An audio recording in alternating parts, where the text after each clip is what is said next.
नहीं हुआ। मैंने कहा चोर चोरी से जाए, हेरा फेरी से ना जाए, इनके हृदय में जो है वही रहेगा।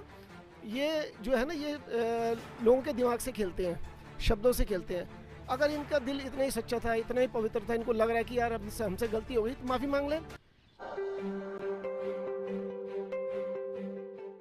मोहन भागवत ने एक बड़ा बयान दिया है जातिवाद के खिलाफ। उन्होंने कहा है कि ये जातियां भगवान ने नहीं बनाई, ये जातियां पंडितों ने बनाई हैं। बड़े विवाद पहले से ही चल रहे हैं रामचरितमानस को लेके, ऐसे में मोहन भागवत का बयान आ गया है। मेरे साथ एडवोकेट हरीश कुमार मेहरा जी हैं और जातिवाद के खिलाफ बोलते हैं, पाखंड धर्मांता के खिलाफ बोलते हैं, और कमाल की बात यह है कि खुद जो है ये सवर्ण जाति से संबंध रखते हैं। हाँ, तो सर आपका क्या टेक है इसके ऊपर कि ये तो सीधे एक जाति विशेष को उन्होंने टिप्पणी दे दी है? मेरा तो सीधा सा मानना है कि चोर चोरी से जाए, हेरा फेरी से ना जाए।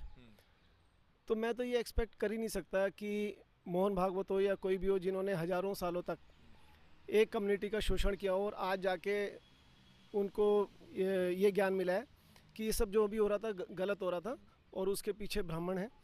अगर उनकी, जैसे कहते हैं ना कि 100 चूहे खा के बिल्ली हज को चली, क्योंकि वो भी देख रहे हैं कि सारा नैरेटिव अब चेंज हो चुका है। जो उन्होंने नैरेटिव सेट किया था देश पे सत्ता पर कब्जा करने के लिए, हिंदू मुस्लिम जो एक फर्जी एक इशू बनाया गया पूरे देश में, आज़ादी के पहले से ही लगे हुए थे वो इस प्रोजेक्ट में, तो वो प्रोजेक्ट उनका अब फेल हो गया, उनको फेल होता हुआ दिख रहा है।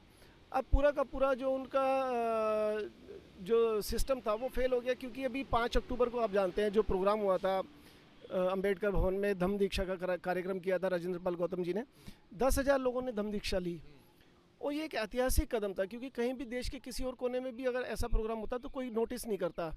मगर दिल्ली जैसी जगह में, जहाँ की एक शहर है, मेट्रोपॉलिटन सिटी है, लोग अपने घर से निकलने को तैयार नहीं होते किसी भी कार्यक्रम के। बड़े लोग हैं, 10,000 से ज़्यादा लोग आ गए थे। तो बैकफुट पे है कि आपको लग रहा है कि संघ बैकफुट पे चला गया है? बिल्कुल संघ बैकफुट पे गया। मैं वही बता रहा था कि उसके बाद क्या हुआ, 5 अक्टूबर के बाद इन्होंने कभी एक्सपेक्ट नहीं किया था कि इतना सब हो जाएगा। उसके बाद क्या हुआ कि 7 अक्टूबर को इन्होंने खुद कहा कि ये वर्ण व्यवस्था गलत है। इन्होंने समझ लिया कि जब दिल्ली में 10,000 लोग इकट्ठे हो सकते हैं तो ये अगर ट्रेंड चल गया तो आगे क्या होगा। जो उन्होंने एक्सपेक्ट किया था वही हुआ, जो उनको अंदेशा था। उसके बाद तो फिर वो 22 प्रतिज्ञाओं की झड़ी लग गई पूरे देश में, एक के बाद एक, एक के बाद एक के बाद। अभी स्वामी प्रसाद मौर्य का बयान आ गया। उसके बाद चंद्रशेखर राय जी का बयान आया, जो पहले गौतम जी ने रिजाइन किया 22 प्रतिज्ञाओं के बाद, तो पूरा बहुजन समाज एकजुट हो गया पूरे देश में। वही सपा जिसने कि निषाद का इस्तीफा लिया ये कहने पे कि राम काल्पनिक है, वो तो हिस्टोरिकल फैक्ट है। अगर वो काल्पनिक नहीं होते, हिस्ट्री में पढ़ाए जाते, वो तो सभी को मालूम है, जो भी पढ़े लिखे लोग हैं सबको मालूम है वो एक माइथोलॉजिकल कैरेक्टर है, हिस्टोरिकल कैरेक्टर नहीं है। मगर इसी बात पे अखिलेश यादव ने इस्तीफा ले लिया अपनी एक पार्टी के नेता का।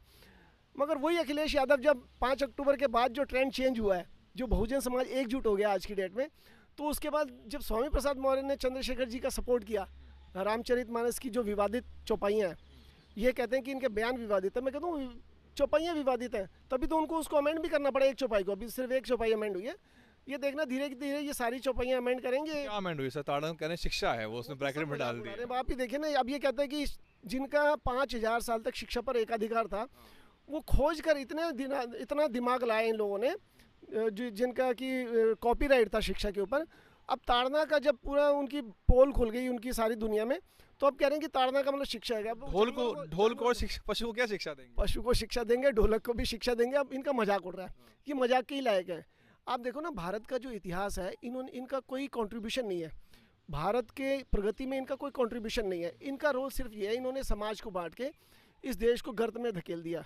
जो भारत देश एक समय सोने की चिड़िया हुआ करता था, पूरे विश्व गुरु कहलाता था, बौद्ध, जब हमारा देश बौद्ध देश था, चंद्रगुप्त मौर्य के समय, सम्राट अशोक, कनिष्क के समय में, हर्षवर्धन के समय में, इन्होंने उसी समाज को जातियों में बांटकर एक समाज को तो बिल्कुल ऐसा जानवर और जैसा की तरह ट्रीट किया, गुलाम बना दिया।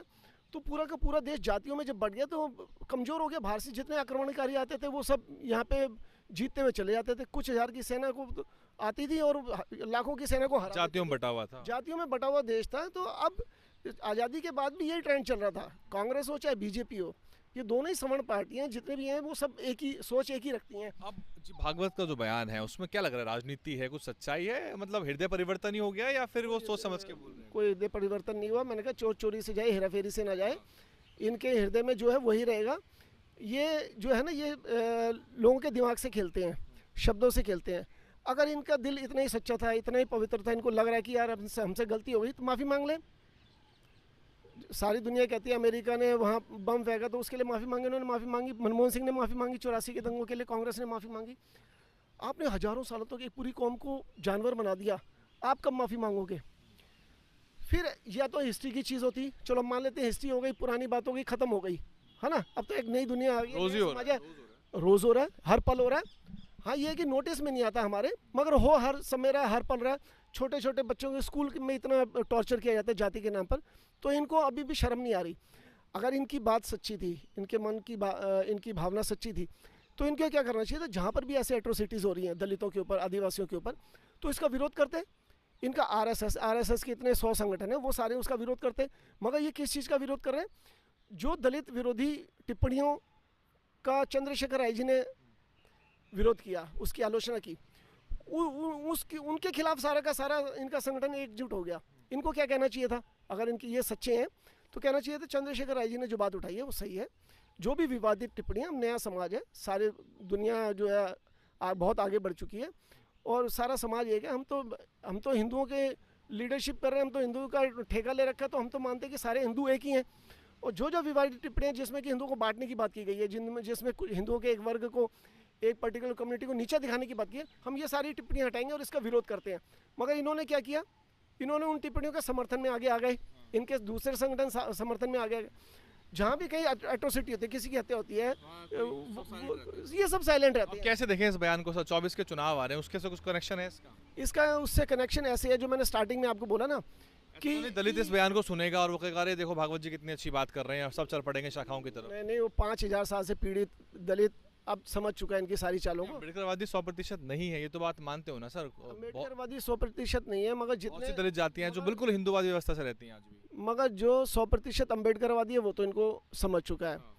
जो दलित अभी ब्राह्मणवादी है, जो ब्राह्मणवादी व्यवस्था में ही है, उसकी भी आंखें खुल रही हैं।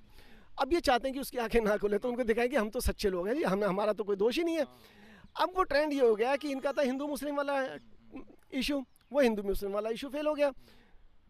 वहाँ पे बिहार में आरजेडी ने सपोर्ट कर दिया, आलोक मेहता को भी और चंद्रशेखर राय को भी।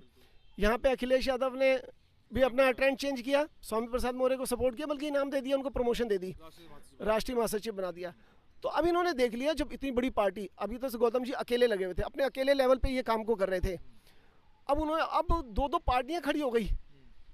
सपा कितनी बड़ी पार्टी है यूपी की, इतनी मतलब चीफ मिनिस्टर रह चुके हैं, इतनी बड़ी पार्टी है, वहाँ पे वो पार्टी राज कर रही है, आरजेडी राज कर रही है, सत्ता में है। अगर ये दोनों पार्टियां ब्राह्मणवाद के खिलाफ खड़ी हो गई तो इनका वो जो हिंदू मुस्लिम वाला है वो तो फेल हो गया। अगर ये फेल हो गया तो इनकी पार्टी भी गई। बहुत शुक्रिया सर, बहुत बहुत शुक्रिया। और आपने सुना, बेबाकी से अपनी बात रखते हैं, किसी के भी स्टेटमेंट को आइसोलेशन में मत देखिए कि वो कर क्या रहा है। कथनी और करने में लोगों की बहुत कुछ फ़र्क होता है, और राजनीति में बहुत से बयान दबाव और परिस्थितियों के वजह से दे दिए जाते हैं।